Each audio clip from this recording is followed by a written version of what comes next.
So nama saya Zulhandi. Saya bertugas sebagai pereka kat sini. Jadi kami berdua ni yang ni lah.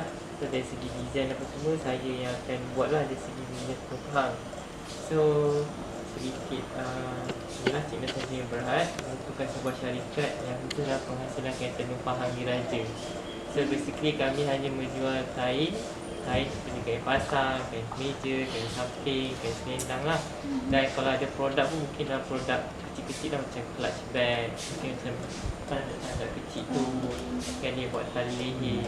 So basically kita ada macam dua base, satu dekat sini, satu dekat Kuala Lumpur lah. So kain-kain mostly kain yang dah siap, ada yang kita akan hantar ke Kuala Lumpur, ada yang kita keep kat sini lah. So basically sini memang production punya run, production semua kat sini, bahagian sale apa semua sama marketing dekat Kuala Lumpur.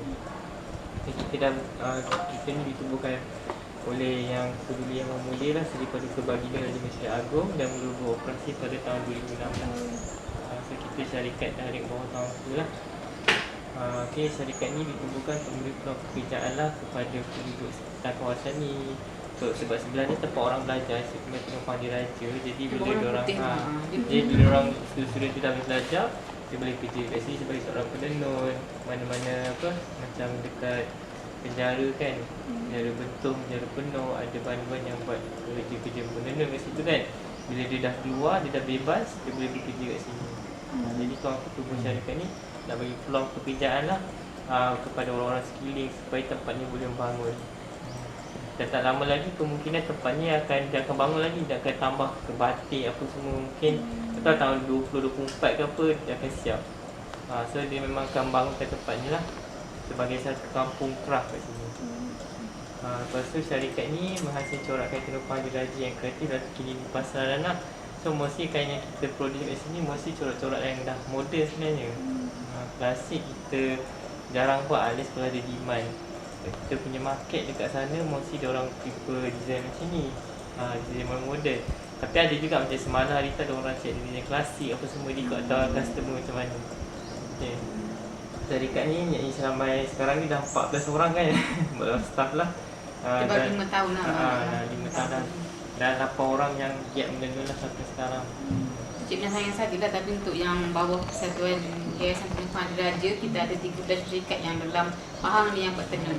Usahawan, kerajaan negeri bawah kekuatan kepada Cini, Maran. Cini apa? Rompen ada pekan apa yang banyak. Pekan kat kampung ni dah ada dalam 3 hingga 4 usahawan yang buat tenun Pahang. Cuma dia aktif ke tak aktif lah, kalau ada generasi kan yang buat kat rumah tu, dia keturunan lah. Selagi ada anak dia adalah, tak ada habis macam tu je lah. Mostly industri ni cottage industri lah. Macam semua industri dia tak big scale besar lagi lah. Cuma nak tanya, dia di pasaran dia dipasarkan secara terbuka ke atau khas untuk istana saja ke atau terbuka. untuk golongan terbuka lah. Ikut siapa yang mampu lah. Dia terbuka lah, tapi selalunya Keraftangan akan adakan event-event yang ada Keraftangan lah, macam HKK apa semua kan, kita akan join lah selalunya. Kalau nak cakap dari segi harga kain, pasang kalau dekat sini lah, dari price harga syarikat kami mula daripada, kalau baju pasang daripada RM1,000 sampai RM4,500 paling mahal pasang. Dia harga dia vary ikutlah yang tepat dengan usahawan. Kadang setengah usahawan RM700 tu kau dapatlah sepasang baju gitu. Tapi dia jadi corak dengan teknik dia lah. Dia setiap teknik yang kita buat tu dah lain lah harga. So setiap syarikat ni dia ada dia punya kelebihan masing-masing. Yang ni dia suka buat design klasik, yang ni dia suka buat design colour striking, apa tadi kita tengok atas tu. Jadi pengenalan lah, tenun Pahang Diraja ni merupakan seperti tinggi dengan nilai tradisi dan ianya melibatkan kembaran kerja tangan yang tinggi.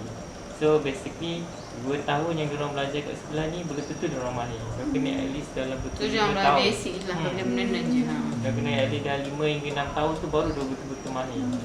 Kalau dia habis kerja sebenarnya dia boleh sambung dekat diploma kat Institut Craft Rawang untuk sambung belajar, ataupun dia boleh pilih untuk bekerja terus dengan company. Kalau bekerja dengan company mana-mana pun, kalau dengan kita ni lah dia dapat layak dapat gaji basic lah. So sehingga kini kain tenun Pahang Diraja ni masih lagi menggunakan kaedah dan cara pembuatan tradisional dalam menghasilkan tekstil tradisi ni. So dia ada syarat dia juga, kenapa kalau kita nak pakai label tenung pahang diraja ni memang dia ada syarat dia kena Oh, dia pakai ada tangan. Standard dia. Ah, Tapi kita ada standard kena dia. ikut dia punya spek-spek dia. Spek dia. Jadi kita akan Spek terangkan dia. mana dia punya spek-spek dia. So, cara pembuatan yang rumit mendapat perhatian daripada golongan diraja dan bangsawan dan hanya boleh dipakai oleh mereka ketika dahulu lah. Zaman dulu macam jalur-jalur sistem jalur ni macam jalur Seri Pahang, ada jalur 5 Ada nama dia. ada nama dia. Jalur tu siapa je pakai siapa dulu yang lah. pakai. Kadang-kadang bilangan jalur tu pun dia akan melambangkan Apa? dia punya Ada pangkat Warna dia. Hmm. Semua. Tapi yang tu kita tak tahulah, kena tanya umum. Tapi kena orang muzium punya lah fokus lah. So kaitan tenung diraja ni daripada benang sutera dan ini hanya ditenun berdasarkan pesanan mengikut warna dan corak yang tertentu yang menjadi ukuran derajat kedudukan dan identitas pakaiannya. Itulah. Sekarang ni kita just produce ikut design lah macam Okay, sekarang guna tema-tema lah, dah ada konsep apa macam wedding punya, ada konsep apa macam tu lah sekarang. So mereka corak dan motif kebanyakan dari alam semula jadi melambangkan hubungan rapat di antara masyarakat dan alam sekitar. So mesti memang kita banyak motif pada bunga, pada alam lah, apa yang ada kat alam. Masa disiplin dan kesabaran yang tinggi perlu diajar diri seorang penenun dalam menghasilkan tenun ni, sebab diorang makan masa kalau nak siapkan dalam 4 pasang baju makan masa sampai 3 bulan nak siapkan untuk 4 pasang baju tu. makin komplit corak, complicated Lagi corak. lama lah, lebih yang dari 3 lama. bulan tu lah. Jadi Dia maknanya satu nak siap satu tu based on corak dia lah. So kita bajet paling lama 3 bulan lah untuk 4 pasang. So 4 pasang tu setiap sepasang tu design lain-lain. Kita tak repeat sama je. Nah, So if you simpan tenun pahang ni, kalau satu you pakai yang tu, you punya je pakai tu. tak Tak repeat kena dari request. lain. Sekali kalau you yang request tu. macam nak Maknanya dia request eksklusif balik. lah. Tak ada orang lain pakai dah. Sekali kalau orang tiru, yelah. Tu je Kalau lah. ni dah ni habis lah, tak ada dah. Tak ada dah kita. Kalau mereka kalau ada orang nak tempah nak design macam ni lagi, kita akan buat lah. So sejarah ni panjang lah. Tapi nanti saya nak bagikan yang slide tu. Cerita ringkas daripada mana ke mana. So tenun pahang diraja ni telah bertapak di Pahang sejak abad ke-18 pada tahun 1722. Diperkenalkan oleh seorang pembesar dari Sulawesi yang bernama Kerang Aji yang juga dikenali sebagai Tok Tuan lah oleh bertepatan. So basically Tok Tuan ni seorang bangsawan di Makassar, Sulawesi. Jadi dia datang ke sini sebab dan waktu tu dia punya negara dia diserang oleh Belanda. Jadi dia berhijrah datang ke tanah Melayu. Dia duduk kat Pekan ni lah. So waktu duduk kat Pekan ni dia nampak orang kampung kat sini menenun. Jadi Tok Kerang Haji ni dia bawa lah, sebab Tok Kerang Haji ni dia pandai dalam ilmu menenun apa semua. Jadi dia memperkenalkan solat-solat tenun pahang ni kat orang kampung ni. Jadi di situlah bermulanya tenun pahang kat sini lah. Okay. Ada rekod yang rasmi lah mengenai bila industri tenunan ni mula bertapak di negeri Pahang. Tapi menurut penulisan di line hand di dalam buku industri orang Pahang, beliau menyatakan bahawa Tok Tuan telah menambah baik teknik penghasilan kain tenun sutera dan memperkenalkan corak tenun Pahang kepada orang tempatan. Tetapi yang pasti Tok Tuan lah yang menjadi tulang belakang kepada pembangunan industri tenun di negeri Pahang ni lah. So tenun Pahang ni dia tak boleh ditenun di tempat lain, dia boleh tenun kat Pahang tu. Sebab tu panggil tenun Pahang. Okey. Unik dia kat situ. Tu. So pada tahun 1856 dan lalu 57 usaha untuk memajukan perusahaan ini telah mendapat perhatian pegawai residen Inggeris di Pahang, Cecil Ray. Beliau telah mengadakan rancangan untuk menggalakkan perusahaan bertenun yang memberi tumpuan kepada wanita-wanita muda untuk belajar menerau, menculut dan menenun. Rancangan ini mendapat perhatian dari Tengku Puan Besar Pahang, Tengku Mariam binti Sultan Abu Bakar dan Abang Mida telah mengambil alih pengelolaan perancangan tersebut. So, memang daripada dulu lagi, kain ni memang dah ada terlibat daripada golongan-golongan diraja apa semua lah. So, dalam satu piece ni, kain tu kita boleh tengok daripada Zafar dulu sampai sekarang kita boleh tengok dia punya sejarah ada semua.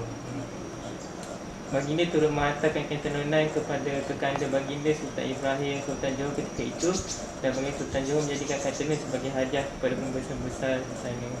Kegiatan menenun terus berjalan dengan baik sehingga pendudukan Jepun di tanah Melayu ketika Perang Dunia Kedua pada tahun 1941, dan ketika ini penenunan hanya bergantung kepada bekalan bahan mentah tersedia ada dan perusahaan tenun terus menurun ketika itu. So basically waktu kedatangan Jepun tu actually semua perusahaan craft kat Malaysia, tanah Melayu semua terkesan. Mereka tak dapat nak cari nak bahan apa semua, baik songkit, baik batik apa semua dia terkesan lah. Jadi mungkin sebab tu kita punya macam banyak waktu tu kain-kain kita dah mula pupus apa semua daripada sejak zaman Jepun tu. So, usaha-usaha pemulihan pusat Melaka ini dilakukan semula pada tahun 1948 dan bantuan telah disediakan dalam bentuk bahan mentah dan perbaiki alam Melaka untuk meneruskan kerusahan tenun ini. Penglibatan Rida Kinimaran pada tahun 1963 telah menubuhkan pusat tenun Pahang di Pulau Keladi Pekan yang dibuka secara rasmi pada tahun 1964. Itu dah lama dah kat kawasan ni lah.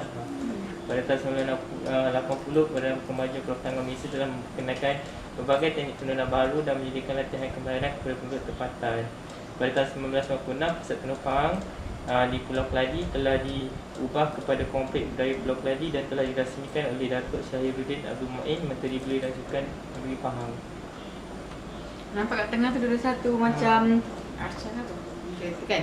Itu Tu kalau you perasan masuk tu, tu kita akan pecahkan hidupkan tahun ni 2020. Dalam tu dia ada kita letak ni kan. Kapsul tu. Tahu tengok capai ke tak target daripada dia orang buat perasmian ni kan. Tapi sebab kamu cakap dah musim macam ni kan, mungkin dilanjutkan lagi. Perlibatan Peduli Yang Maha Mulia Seri Paduka Baginda Raja Malaysia Agung dalam pembangunan tenun Pahang Diraja bermula pada tahun 2005. Dan ketika itu Baginda mendapat tahu bahawa perusahaan tenun Pahang ni adalah keadaan yang kritikal. Baginda bermula dengan menyokong dan membeli kain tenun Pahang Diraja dari para usahawan dengan menjadikan kain tenun Pahang sebagai pakaian rasmi Baginda. So basically memang kalau apa-apa ada function ke apa, dia memang tak pakai baju tenun Pahang. Tapi sekarang mostly dia memang kalau dia datang sini memang akan belilah usahawan kat sini apa semua. So memang start pada tahun 2005 tu sini dia datang sini dia tengok kain tenun Pahang ni dia macam dia suka. Dari situ dia start macam dia nampak lah sekarang yang orang pakai apa semua. So dari situ dia dah berusaha lah untuk kita pertangan untuk naikkan ni apa semua. Itu penglibatan daripada dia lah kuncinya sebab Kita akan tunjuk nanti design-design yang dia draw sendiri untuk tenun dia lah. Kita ada. pada tahun 2006 sebagai tanda sokong kepada usaha Baginda dalam bangunan tenun Pahang dan Duli Yang Maha Mulia Sultan Pahang Sultan Haji Ahmad Shah itu mengangkat dan mengisytiharkan tenun Pahang Diraja sebagai tenun Pahang sebagai tenun Pahang Diraja. Pada tahun 2010 Baginda bersama Badan Kemajuan Pertahanan Malaysia telah membuka Institut Kemahiran Tenun Pahang Diraja bagi memberi peluang kepada generasi 2016 bagi menghasilkan tenun Pahang Diraja dengan reka corak yang kreatif dan terkini. Baginda menubuhkan Yayasan Tenun Pahang Diraja pada tahun 2017 bagi menjaga dan memelihara budaya dan tradisi menghasilkan serta pembangunan di dalam industri kain tenun Pahang Diraja. Sepanjang 12 tahun di bawah penjagaan dan perhatian Baginda, tenun Pahang Diraja telah berjaya mendapat pengiktirafan di peringkat negeri, kebangsaan dan antarabangsa. Kini Baginda menjadi ikon dalam pembangunan dan pengembangan industri tenun Pahang Diraja ini. Okay, maksudnya Cik Mina sayang ni company yang Di bawah Tangku sendiri. Semua pembayaran gaji apa semua di bawah duit dia sendiri. Oh, Sendirian Berhad, Cik Mina sayang Sendirian Berhad. Okay. Tapi sejak dia 5 tahun jadi Maisuri Agung tu dia tak boleh ada jawatan dalam kita punya ni kan. Di mana dia punya jawatan tu dikeluarkan sekejap dalam masa 5 tahun ni. So dia ambil alih oleh menantu dia Puteri Suraya. Okeynya Cik Mina sayang adalah syarikat di bawah Tengku Maisuri sendiri. Tengku Maisuri Pahang lah. Sebab dia kita ni Cik Mina sayang salah satunya syarikat yang adanya bayar gaji KWSP so semua ada. Gaji pokok allowance semua ada. Syarikat lain hanya bayar allowance sahaja dan upah. Sebab nak menjaga tenun ni lah supaya selama ni kita orang bekerja berhenti sebab kita tak pegang kan, kita tak bagi gaji yang fit untuk dia. So aku fikir macam mana kita nak buat tenun ni jadi salah satu pekerjaan yang macam betul-betul ni lah menjamin Sebab mesti orang tak nak masuk atau belajar dalam industri kelas ni sebab ialah dari segi gaji, pekerjaan semua kan. Sebelum ni pun belajar, ada belajar student tapi keluar tu dia tak tahu ke mana ataupun dia tak nak bekerja. Tak ada arah. Mungkin dia fikir macam tenun ni macam pekerjaannya macam murah tak ada apa. Just hilang macam tu je. Itulah, tapi itulah sebab kalau kita nak buat macam tu maintenance tinggi, jadi kain kena bukan sebab tu juga, sebab kita ada 8 proses yang kita kena siapkan untuk siapkan kain ni. Bukan dia tak senang macam buat batik. Kalau batik senang je. Dia satu pasang kain untuk baju ni berapa meter tu ke atas? Kalau kain standard kita 4.5 baju perempuan. So maksimal untuk mesin tu dia boleh tampung dalam 24 hingga 28 meter je. Sahaja sekali tarik tu. Dia bukan kalau kita nak tarik sampai 30-50 meter takut dia susah nak control tension benang apa semua. Nanti dia ada problem pada kain tu, Ada dia kan problem jadi lah. kain jadi rosak lah. Rosak apa semua. So dah kena ikat yang kualiti kain. Okay, tenun ni pula dia ada dua, mesin tangan dan mesin jekat. Ada yang tenun pahang diraja, belakang tu diraja, dia mesti dapat pengiktirafan atau kelulusan lah untuk gunakan diraja belakang. Ada juga tenun pahang saja. Mungkin dia guna mesin. Ada syarikat yang guna mesin. Jekat untuk buat produk-produk ataupun ambil apa ni terpahang daripada macam sekolah ke apa kilang ke yang besar. So yang buat macam tu dekat Delta sini lah. Tapi dia akan buat satu corak yang sama lah. Banyak. Macam kita kalau orang nak terpas sampai 200 line kita Tak lah, tak buat lah. depend lah. Kalau dia orang mampu bayar dengan harga kami kita buat. Tapi sebab kita orang ni kalau walaupun orang tu order sampai 500 line, 600 line macam nak minta murah, tapi dari segi bahan mentah, dari segi masa takkan berkurang apa tu. So mentah memang kita ambil import daripada China. Benang sutera memang daripada China. Adakah tenun pahang ni juga dibekalkan untuk apa Ekspor. raja negeri-negeri lain lah, maksudnya istana negeri-negeri lain Masa tu? ni tak ada lagi lah. Kita banyak faham tengok istana. Tapi ada juga macam ada juga dia orang tempah. Ada dengan yang kita pahang ada lah, juga bukan yang untuk, tempah. apa pakaian rasmi ke kegunaan rasmi tu tak lagi Tak ada lagi lah, tapi dia orang songket kan. Apa yang dia tepang tu Songket kahwin ataupun lah. songket Brunei ke, dia orang banyak benda guna sana. Ni untuk pakaian yang bukan pakaian rasmi macam event-event untuk majlis-majlis tu adalah. Macam baru ni tuangku untuk istana negara kan, tuangku jadi agung kan. Dia ada tempah yang samping untuk boy-boy istana dia lah. Mesti dia ambil daripada mesin lah, redam supaya cepat kan. Tapi nak nampakkan konsep tenun pahang tu so dia ada ni lah.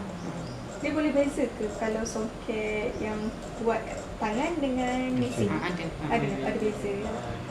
Yang mesin pun lagi murah sikit lah harga tu. Kalau kita nak bezakan dua tu, kita boleh tengok daripada mana?